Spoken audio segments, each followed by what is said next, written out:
नमस्कार, बहुत स्वागत है आपका न्यूज़ 18 के डिजिटल प्लेटफॉर्म पर। मैं हूं प्रशांत कटारे और मेरे साथ मौजूद हैं मेरे साथी आनंद। आज हम एक बार फिर तमाम अपडेट ईरान अमेरिका इजराइल युद्ध से लेकर आए हैं। क्या हुआ, किसने किस पर हमला किया, क्या डिसीजन हुए, IRGC क्या कह रहा है और सर्वोच्च नेता पाने के बाद ईरान फिर किस मोड़ पर है। दूसरा, आखिर कितने साल तक लगातार अमेरिका से युद्ध लड़ सकता है ईरान, इस पर क्या किसका रिएक्शन है, ये तमाम बातें हम समझेंगे। आखिर एक रिफाइनरी पर बड़ा हमला हुआ है, उसमें बड़ी आग लगी है, वो भी हम जानेंगे समझेंगे। आखिर और क्या क्या अपडेट हैं इस युद्ध से जुड़ी हुई। तो सबसे पहले महत्वपूर्ण बात, ईरानी हमला हुआ है और उसमें एक बहरीन रिफाइनरी में आग लगी हुई। बहुत बड़ी रिफाइनरी है आनंद ये, और इससे स्वाभाविक है कि बहुत बड़े स्तर पर अगर हम कहें तो तेल उत्पादन या फिर तेल शुद्धिकरण का बहुत बड़ा इफेक्ट होगा। कैसे क्या हुआ है, थोड़ा सा डिटेल में बताएं हमारे दर्शक। बिल्कुल, देखिए दरअसल हुआ क्या है कि ईरान आज युद्ध का जो 10वां दिन था, आज के ताज़ा हालात क्या हैं इस पर आज हम लोग बात कर रहे हैं। ईरान जो है कि लगातार सभी जितने भी अरब कंट्री हैं या फिर जहाँ पर भी मिडिल ईस्ट में अमेरिकी एयरबेस है वहाँ पर हमला बोल रहा है। और आज जो कल की देखिए, आप देखिए 2-3 दिनों से यूएई पर, आज भी यूएई पर हमला हुआ है ईरान का, लेकिन आज जो सबसे बड़ा हमला हुआ है ईरान का वो है बहरीन। हाँ। और ये बहरीन रिफाइनरी में जो आग लगी है, इसकी खबर बहरीन न्यूज एजेंसी ने बताया है। अगर उनके मुताबिक अगर बात किया जाए तो हमले में रिफाइनरी परिसर में आग लग गई है, जिससे कंपनी के ऑपरेशन प्रभावित हुए हैं। हालांकि अधिकारियों ने कहा है कि देश की स्थिति तेल जरूरतों को पूरा करने की व्यवस्था बनी रहेगी। मतलब देखिए, हमले के बीच भी वो कह रहे हैं कि जो कि मैनेज किया जाएगा, लेकिन ईरान जो है कि लगातार हमला बोल रहा है। चाहे आप देख लीजिए यूएई हो, कतर हो, बहरीन का मैं आपको बता ही रहा हूँ। आप देखिए सऊदी, देखिए दुबई में किस तरीके से हाहाकार मचाया हुआ है ईरानी मिसाइल या फिर ड्रोन की बात कर लें। इजराइल तो इस कदर आ गया है कि वहाँ पर अब अमेरिका ने फिर से हथियार देने की मंजूरी भी दे दी है। खबर इस पर हम लोग चर्चा किए थे। तो कुल जमा ये है कि ईरान जो है 10वें दिन भी लगातार सभी देशों पर ताबड़तोड़ हमला कर रहा है। और इसमें कुछ अपडेट्स भी आए हुए हैं जो हम आगे आपको और बताएंगे कि ईरान हमले में ईरान को कितना नुकसान हुआ है, क्योंकि ये जो संघर्ष चल रहा है इसमें ईरान को भी भारी नुकसान सहना पड़ रहा है। ऐसा नहीं है कि सिर्फ अरब जो देश हैं उनको नुकसान हो रहा है या फिर इजराइल को या फिर अमेरिका को, सभी को इसमें नुकसान हो रहा है। बिल्कुल बिल्कुल। एक और महत्वपूर्ण बात, आप यूएई का जिक्र कर रहे थे, यूएई पर हमला। दूसरी तरफ सऊदी अरब से अमेरिका ने जो गैर जरूरी राजनयिक हैं अमेरिकी, उन्हें सबको वापस बुलाने का आदेश दे दिया है। यानी जो भी कम से कम में अगर जो राजनयिक काम चल सकता है वहां पर, बाकी सबको वापस बुला रहा है ताकि सुरक्षित रखा जा सके अमेरिकियों को। दूसरा, विदेश मंत्री मार्को रूबियो भी कहते हैं कि ईरान ने पूरी दुनिया को बंधक बनाकर रखा है। यानी हरमुज स्ट्रेट अगर वहां पर ब्लॉक कर दिया गया है तो स्वाभाविक है कि 50% जो तेल सप्लाई विश्व भर को होती है वो हरमुज स्ट्रेट से होती है, और स्वाभाविक है कि इसका असर पूरी दुनिया पर पड़ रहा है। इसमें हम भारत भी शामिल है। भारत भी शामिल है। और आपको भी पता है कि उस रास्ते से भारत का आधा तेल, मतलब ये भी कह लें कि 50 से 60% जो है कि पूरा होता है तेल वहीं से आता है, उसी रास्ते से आता है भारत। तो भारत को भी प्रभावित होगा। लेकिन अगर स्टेट ऑफ होर्मुज की अगर हम बात करें तो होर्मुज बंद रहा तो $215 प्रति बैरल तक पहुंच सकती है इसकी कीमतें। हालांकि जो आज के लेटेस्ट अपडेट है, देखिए $100 प्रति बैरल पहुंच चुका है, यानी कि 104। अभी जो लेटेस्ट अपडेट है वो $104 प्रति बैरल पहुंच चुका है। तो ये चिंता का विषय है, पूरी दुनिया के लिए भी चिंता का विषय है। क्योंकि देखिए स्टेट ऑफ होर्मुज आपको भी पता है कि किसके नियंत्रण में है, और वो ईरान के नियंत्रण में है। साथ में वो जो 33 किलोमीटर का गलियारा है, जिसने इस पूरी दुनिया को एक तरीके से हिला के रख दिया है उसके बंद होने से। हालांकि इस पर बहुत सारे ईरान के मंत्रियों का बयान आया है। उनका कहना है कि स्टेट ऑफ हॉर्मुज पे बंद नहीं कर रहे हैं हम, लेकिन कुछ स्पेशल जो ट्रीटमेंट या फिर स्पेशल जो छूट दिया गया ईरान की तरफ से, तो वो है 2 देश, रूस और चीन। इनके लिए स्पेशल छूट दी गई है। उनके जहाज़ों को स्पेशली मतलब हम ये कह लें कि आगे का रास्ता मतलब दिया जा रहा है कि आप यहाँ से आप अपना कर सकते हैं। तो स्टेट ऑफ होर्मुज की अगर बात कर ले तो स्टेट ऑफ होर्मुज में बाधा लंबे समय तक जारी रहती है। बाधा इसलिए जारी रखती, अगर बाधा लंबे समय तक जारी रहेगी तो $215 प्रति बैरल कीमत इसकी पहुंच सकती है। विशेषज्ञों का इस पर क्या कहना है, सबसे महत्वपूर्ण बात है, क्योंकि जो कि विशेषज्ञ होते हैं वो सिर्फ तर्क पे बात नहीं करते हैं, वो ताज़ा स्थिति को देखते हुए भापते हैं कि क्या स्थिति बन सकती है आने वाले समय में। तो विशेषज्ञों का क्या कहना है? विशेषज्ञ कह रहे हैं कि ऐसी स्थिति में तेल की कीमतें मुद्रास्फीति के हिसाब से समायोजित रिकॉर्ड स्तर लगभग $215 प्रति बैरल तक पहुंच सकती है। ये विशेषज्ञों का राय है।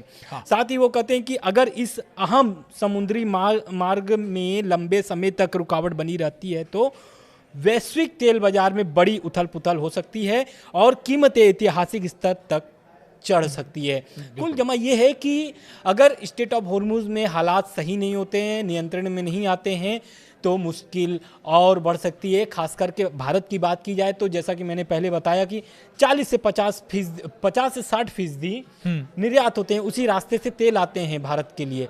और आप भी समझिए कि तेल अगर 50 से 60% का अगर भारत नहीं पहुंच पाता है, उस तेल नहीं आता है भारत तक, तो भारत की मुश्किलें बढ़ सकती है। हालांकि ईरान आगे भी कहता आया है, अभी भी कह रहा है कि भारत के साथ ईरान खड़ा रहेगा। तो आने वाली स्थिति में अब देखना होगा कि भारत के लिए, रूस और चीन के लिए तो रास्ता बिल्कुल। लेकिन यहाँ पे एक चीज़ और बता दें, जो आप डॉलर या जो क्रूड ऑयल है उसके दाम बढ़ने की बात कर रहे हैं, ये जब रशिया यूक्रेन युद्ध शुरू हुआ था उस दौरान जब हाइप पर गया था क्रूड ऑयल, उससे लगभग उससे इस बार उसको भी क्रॉस कर रहा है, कीमत उसको भी क्रॉस कर रही है। दूसरा एक और भारत के लिए आज से, चूंकि अब आपने रशिया का भी जिक्र कर दिया तो एक लाइन यहाँ भी बनती है, रशिया अब पहले के मुकाबले भारत को ज्यादा महंगा क्रूड ऑयल दे रहा है। मतलब जो पहले जो क्रूड ऑयल वो हमें दे रहा था, बेच रहा था, जब हमने अमेरिका से संधि के बाद रशिया से क्रूड ऑयल खरीदना कम किया था, अब दोबारा रशिया बेचने को तो तैयार है, लेकिन बढ़े दामों पर। ये बड़ा महत्वपूर्ण हो जाता है यहाँ पर। इसलिए दूसरा, अगर क्रूड ऑयल के दाम बढ़ते हैं तो स्वाभाविक है कि अर्थव्यवस्था पर इसका असर पड़ेगा। बिल्कुल। अब इसके साथ एक और मार्को रूबियो का बयान आया है, और मार्को रूबियो ने एक तरीके से ईरान पर बहुत बड़ा गंभीर आरोप या फिर बेहद गंभीर आरोप लगाया है। उनका आरोप यह है, रूबियो का क्या कहना है? रूबियो का कहना है कि ईरान अपनी जवाबी कार्रवाई और मिसाइल हमलों के जरिए पूरी दुनिया को बंधक बनाने की कोशिश कर रहा है। हम सभी देख रहे हैं कि ये कट्टरपंथी शासन क्षेत्र और पूरी दुनिया के लिए कितना बड़ा खतरा बन गया है। मतलब एक तरीके से वो ईरान को टारगेट करते हुए ये कह रहे हैं कि ईरान जो है, उनके जो मिसाइलें हैं, उनकी जो मिसाइली ताकतें हैं, वो अब मिडिल ईस्ट में तबाही मचा रहा है। ये मार्को रूबियो के बयान से निकल रहा है, क्योंकि उनका यही कहना है कि पूरी दुनिया पर बंधक बनाना, यानी कि अभी जहां जहां हमला कर रहा है वहां की स्थिति बेहद नाजुक है। उनके कहने का मतलब उनके बयान से ये निकल रहा है, अगर तर्क निकाला जा सके तो। वहीं वो बोल रहे हैं कि अगर मार्को रूबियो का एक और आरोप है, ईरान अपने पड़ोसी देशों, उनके ऊर्जा बुनियादी ढांचे और आम नागरिकों को निशाना बना रहा है। उन्होंने स्पष्ट किया है कि अमेरिकी मिशन का मुख्य उद्देश्य ईरान की इस क्षमता को पूरी तरह नष्ट करना है। ठीक है। एक और बात महत्वपूर्ण जोड़ देता हूँ थोड़ा सा, चूंकि आप कह रहे हैं लगातार हमले भी कर रहे हैं, जो अरब कंट्रीज़ हैं या गल्फ कंट्रीज़ हैं जहाँ पर अमेरिकी बेस हैं, वहाँ पर ईरान लगातार टारगेट अभी भी कर भी रहा है। दूसरा, अमेरिका लगातार दबाव भी बना रहा है कि भाई ट्रंप का हम लगातार सुन भी रहे हैं, वो कह भी रहे हैं कि सरेंडर करें अनकंडीशन। तो इस पर जो इस्लामिक रेवोल्यूशनरी गार्ड कॉर्प्स के कमांडर इन चीफ हैं, वरिष्ठ सलाहकार हैं, ब्रिगेडियर जनरल सरदार इब्राहिम जब्बारी, वो कहते हैं कि हम अमेरिका के साथ कम से कम 10 साल तक लगातार युद्ध कर सकते हैं, 10 साल तक लगातार लड़ सकते हैं। तैयार हैं। दूसरा, अब इसमें ये जोड़ूंगा कि जो अभी अरब कंट्रीज और दूसरी टर्की का भी जोड़ लें, टर्की के ऊपर भी कोई अटैक हुआ है, नाटो ने इसका जिक्र भी किया है, और हालांकि मिसाइल को मार गिराया गया है। मिसाइल पहुंची नहीं, नुकसान नहीं पहुंचा पाई। बिल्कुल। देखिए, और टर्की ने तो अब एक तरीके से हम बोल देता हूँ, वहां पर अभी तैयारी उनकी शुरू हो गई है, क्योंकि जिस तरीके से मिडिल ईस्ट में ईरान लगातार धमाके कर रहा है या फिर ड्रोन हमले कर रहा है, मिसाइलें दाग रही है, तो उसको लेकर के अब तुर्की बड़ा चिंता जता रहा है, और वो अपनी तैयारी भी शुरू कर दिया है। तो उत्तरी उनके जो साइप्रस है, वहाँ पर भी उन्होंने एक तरीके से अपने क्या बोलते हैं F-16 उन्होंने तैनात किए हैं, और पूरी तैयारी में है, क्योंकि देखिए वो ईरान से लड़ना नहीं चाहते हैं, और साथ ईरान का साथ भी देते आए हैं बहुत जगहों पर। लेकिन मिडिल ईस्ट में बढ़ते तनाव के बीच नाटो ने एक बड़ी सैन्य कार्रवाई की पुष्टि की है, और ये तुर्की में। दरअसल नाटो प्रवक्ता एलियंस हार्ट ने एक्स पर जानकारी दी है कि अलायंस ने तुर्की की ओर बढ़ती एक मिसाइलों को सफलतापूर्वक इंटरसेप्ट कर दिया गया है, हवा में ढेर कर दिया गया है। हार्ट ने अपने बयान में जोर देते हुए कहा है कि नाटो अपने सभी सहयोगियों की रक्षा के लिए और किसी भी खतरे का मुकाबला करने के लिए पूरी तरह तैयार है और अडिग है। हाँ। तो देखिए, पहली बात तो ये है कि तुर्की जो है कि नाटो में शामिल है और नाटो आपको पता है कि नाटो के एक देश पर अगर हमला होता है तो नाटो जो 32 देश है वो पूरी तरीके से एक्टिव हो जाते हैं, रिएक्ट करते हैं। तो इस घटना के बाद तुर्की की सीमाओं पर चौकसी बढ़ा दी गई है। हालांकि मिसाइल कहां दागी गई थी इसकी आधिकारिक जानकारी अभी तक साझा नहीं ठीक है, बिल्कुल। एक और बात, महत्वपूर्ण बात की जो चूंकि अब मुस्तफा खामनेई नया सुप्रीम लीडर उन्हें बना दिया गया है, इसको लेकर अमेरिका की चिंता भी है। अमेरिका की चिंता ये है कि जो कट्टरपंथी या जिस माइंडसेट के साथ अगर हम बात करें अयातुल्ला अली खामनेई लीडरशिप दे रहे थे ईरान को, उसी ट्रैक पर मुस्तफा खामनेई भी रहेंगे। और ये बात चिंता में भी डाल रही है अमेरिका को। अमेरिका को लगता है कि कुछ भी बदलने वाला नहीं है, उसी ट्रैक पर अमेरिका चलेगा, उसी ट्रैक पर वो मिसाइलें अपनी बनाएगा, उनकी रिसर्च करेगा, या फिर जो परमाणु हथियार हैं उन्हें बनाने की उसी दिशा में ईरान लगातार काम करता रहेगा। ये अमेरिका की चिंता भी है। अच्छा, अब इस थोड़ा सा डिफरेंट फिर ट्रैक पर चलते हैं। अमेरिका ने भी नुकसान पहुंचाया ईरान पर। ईरान के 3 तेल टैंकर बताया जा रहा है कि पर्शियन गल्फ में, पर्शियन गल्फ में हमला किया, उन्हें नुकसान पहुंचाया गया। तो ऐसा नहीं है कि नुकसान केवल अमेरिकी मिसाइलों अमेरिका को हो रहा है या इजराइल को हो रहा है, ईरान को भी नुकसान हुआ है यहाँ। बिल्कुल। देखिए, ये खबर जो है कि बहुत चिंता का विषय इसलिए हो जाता है क्योंकि इसके पहले भी अमेरिका ने जहां हमला किया था वो श्रीलंका से ईरान की ओर आ रही थी नौसेना जहाज, वहां पर हमला होता है, लगभग 85 मौत हो जाती है सैनिकों की, ईरानी जो सैनिक है उनकी मौत हो जाती है। लेकिन अब जो हमला हुआ है वो है पर्शियन गल्फ में हमला हुआ है। अमेरिका ने ईरान के 3 तेल टैंकर पर हमला किया है और ये खबर आ रही है वहाँ से निकल के, क्योंकि देखिए अमेरिकी नौसेना ने फारस की खाड़ी में ईरान के 3 जहाज़ों पर हमला किया है। रिपोर्ट के अनुसार अगर बता दिया जाए तो रिपोर्ट के अनुसार में ये जहाज़ तेल टैंकर बताए जा रहे हैं। हमले के बाद क्षेत्र में तनाव और बढ़ने की आशंका जताई जा रही है। तो मतलब देखिए, ऐसा नहीं है, मैंने आपको पहले ही बोला कि ईरान को भी नुकसान हुआ है, तो ये आज का ताज़ा जो हालात हैं या फिर नुकसान की अगर गिनती में एक और काउंट कर लिया जाए ईरान के, तो ये भी बहुत बड़ा नुकसान हो सकता है ईरान के लिए। बिल्कुल। 2-3 बातें और हैं। एक तो ये कि ईरान की जो सबसे ताकतवर संस्था है Islamic revolutionary guard Corp IRGC, उसने नए नेता के प्रति पूरी निष्ठा जताई है। दूसरी एक अमेरिकी रिपोर्ट है आनंद, अमेरिकी रिपोर्ट अमेरिकी अधिकारी की माने तो ईरान उम्मीद से ज़्यादा मजबूत तरीके से जवाब दे रहा है और लगातार अमेरिकी ठिकानों को निशाना बना रहा है। इतनी एक्सपेक्टेशन नहीं थी अमेरिका को कि इतने कड़े तरीके से जवाब अमेरिका को इजराइल को मिलेगा। लगातार निशाना भी बना रहा है। अभी जिक्र भी हो रहा था कि IRGC की तरफ से कहा भी गया है कि 10 साल तक लगातार अमेरिका से फाइट करते रहेंगे। दूसरा, ईरान के एक वर्जन पर आ जाते हैं, भारत से जुड़ा हुआ है ये। ईरान ने कहा है कि भारतीयों से कि वो देश ना छोड़ें, देश छोड़ने की कोशिश ना करें, देश छोड़कर ना जाएं, वो सुरक्षित हैं यहाँ पर। बिल्कुल। दूसरा, इसमें एक ये बात, दूसरा ये और जोड़ देता हूँ चूंकि समय कम है, कि ईरान युद्ध में फास्फोरस बम का इस्तेमाल हुआ है। ये वाकई घातक है। अब किसकी तरफ से किया गया है ये सवाल है। मानवाधिकार आयोग ने इस पर सवाल भी उठाए हैं। बिल्कुल। देखिए, मानवाधिकार संगठन का दावा एक है, बहुत ही चिंता का विषय, क्योंकि ये जो फास्फोरस बम है ये बहुत घातक होता है, बहुत गंभीर परिणाम निकलते हैं अगर शरीर गला देता है। हाँ। तो दरअसल मानवाधिकार संगठन का ह्यूमन राइट्स वॉच ने आरोप लगाया है कि इजराइल ने दक्षिणी लेबनान के रिहायशी इलाकों में व्हाइट फास्फोरस का इस्तेमाल किया है, जो अंतर्राष्ट्रीय मानवीय कानून का उल्लंघन है। HRW यानी कि मानवाधिकार संगठन की रिपोर्ट के HRW के रिपोर्ट के अनुसार अगर बात की जाए, उनके मुताबिक बात किया जाए, तो जिन तस्वीरों में नागरिक घरों और बुनियादी ढांचों के पास व्हाइट फास्फोरस गोला बारूद इस्तेमाल होते दिख रहे हैं, उनकी जांच कर उनकी सच्चाई की पुष्टि की गई है।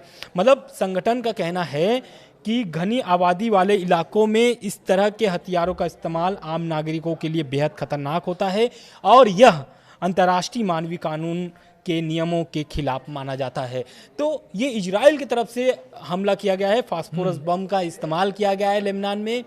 तो मानवाधिकार संगठन जो है वो आरोप इजराइल पर लगाया है और ये बहुत बड़ा गंभीर आरोप है, क्योंकि युद्ध में आप देखिए तो चाहे ईरान हमला करे, चाहे अमेरिका हमला करे, चाहे इजराइल हमला करे, मैं क्योंकि लेबनान जब के हमला होता कोला है एरिया तो में जो हूं और आप रॉकेट देख सकते होते हैं या फिर कितनी जो तबाही हुई है ड्रोन यहाँ। होते हैं या फिर जो उनका मिसाइलें निशाना होती है आम पब्लिक ज्यादा बनती है, बन हमने देखा जाती भी है इस युद्ध उसमें, में। क्योंकि हाँ अमूमन बिल्कुल आम पब्लिक ज्यादा बनती है। कई बार हॉस्पिटल्स पे बम गिरे हैं, मिसाइल गिरी हैं, कई बार जो स्कूल्स पे बम मिसाइल्स गिरी हैं, उसका खामियाजा आम लोगों को ज्यादा भुगतना पड़ता है। और इसलिए फास्फोरस बम पर पहले भी सवाल उठे हैं, किसी और युद्ध में अगर यूज हुए हैं तो।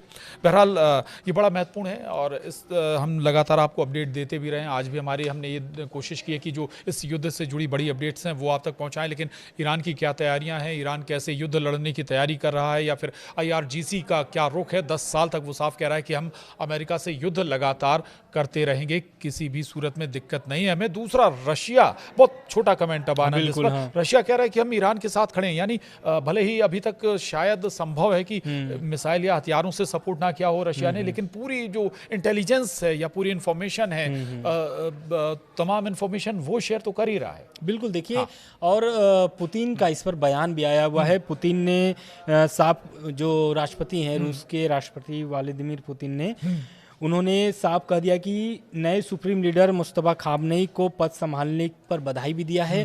साथ ही उन्होंने ये जानकारी दी कि क्रेमलिन, पुतिन ने कहा है, उन्हें भरोसा है कि मुस्तफा खामनेई अपने पिता अली खामनेई के काम को सम्मान के साथ आगे बढ़ाएंगे और कठिन परिस्थितियों में ईरान की जनता को एकजुट रखेंगे। एकजुट इसलिए क्योंकि ये प्रोटेस्ट के बाद से ही ये सारी घटनाक्रम जो अभी आप देख रहे हैं, मिडिल ईस्ट में तनाव, तो ये स्टार्ट हुआ ईरान में प्रोटेस्ट से। आपको भी पता है प्रोटेस्ट में लगभग 7,000 से अधिक लोगों की मौत हो चुकी है। और इस मौत के बाद किस तरीके से इजराइल और अमेरिका ने धावा बोल दिया है। और उन्होंने साथ ये भी कहा है कि रूस आगे भी ईरान के साथ खड़ा रहेगा। रूस तेहरान का पूरा समर्थन करता है, ईरानी दोस्त के साथ अपनी एकजुटता जारी रखेगा। बिल्कुल, बड़ी महत्वपूर्ण बात है। और दूसरा, हालांकि आप जिक्र कर रहे थे कि भाई वो प्रदर्शन, उसमें भी ये आरोप लगाए गए थे कि अमेरिका के उकसावे पर है, अमेरिका की जो खुफिया एजेंसियां हैं वो माहौल ख़राब करने की कोशिश कर रही हैं। लेकिन हकीकत बात है कि ईरान बांग्लादेश नहीं था, ईरान श्रीलंका नहीं था, ईरान वेनेजुएला भी नहीं है। ये बिल्कुल तस्वीर यहाँ पर समझ लेनी चाहिए अमेरिका को और इजराइल को। बहरहाल आगे भी हम अपडेट आपको लगातार इस युद्ध से जुड़ी हुई देते रहेंगे। आज के लिए इस वीडियो में इतना ही। नमस्कार।